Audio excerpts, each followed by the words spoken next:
God damn, I love Russell Crowe. He's been a part of so many good movies: The Nice Guys, Master and Commander, Gladiator, The Quick and the Dead, American Gangster, Romper Stomper.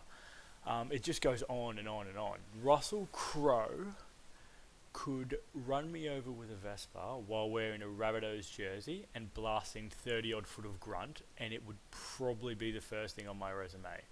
Um, so when I heard he was playing like a big budget um, exorcist for a Sony movie, I thought, why is he doing this weird pivot? Like, is there a fifth Burgess brother that we need to find salary cap for, which is terrifying as a Shark supporter.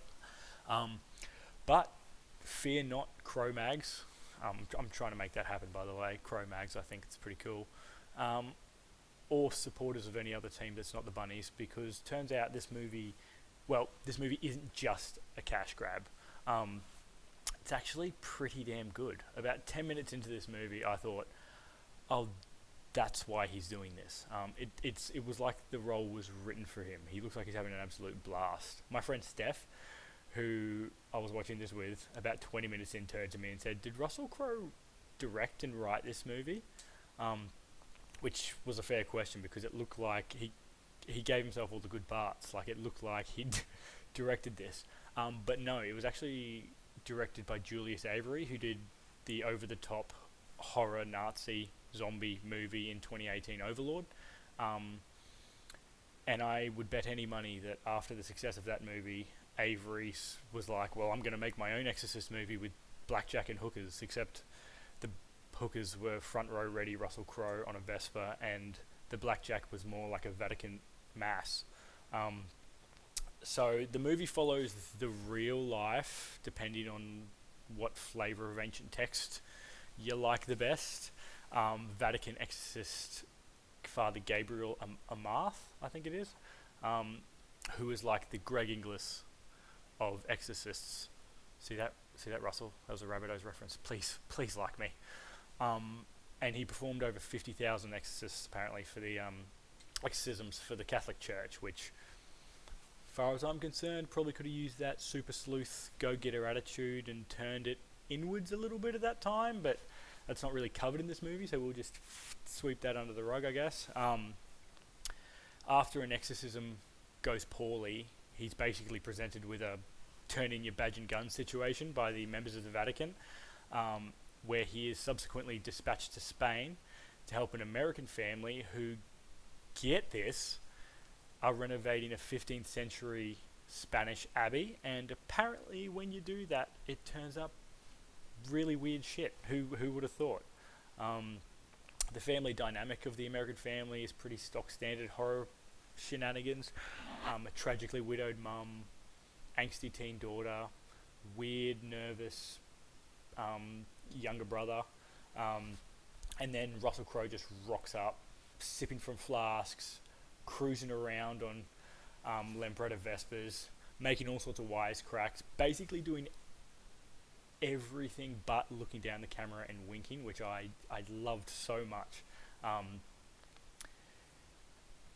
If you do want to watch this, if that intrigues you, if you want to see Russell Crowe give demons the old hoodus, don't go into this expecting Midsummer or The Witch. This is not like a horror masterpiece. This is silly, fun popcorn horror. Something like 13 Ghosts or Final Destination. I think Avery and the team shot themselves in the foot a little bit, because, God, this is perfect slumber party fare. Russell hams it up beautifully. There's some quite not too over the top scenes, but some spooky-ish scenes. And then for one or two scenes, they just made it super dark, like Kubrick, Von Trier level dark, which basically nukes the chances of reaching that early teen audience. Aside from that, though, it's pretty fun. I liked it way more than I thought I would, and to my surprise, a lot of other people did, because apparently this was funded like a day after release, which is awesome, because I'm all for more buddy cop style, whiskey fueled, Vesper propelled demon slaying. I would recommend watching this if you like popcorn horror, Happy Death Days, The Purge, Final Destination, like that sort of level, a bit campy but fun horror. All the horror elements are tagged in it.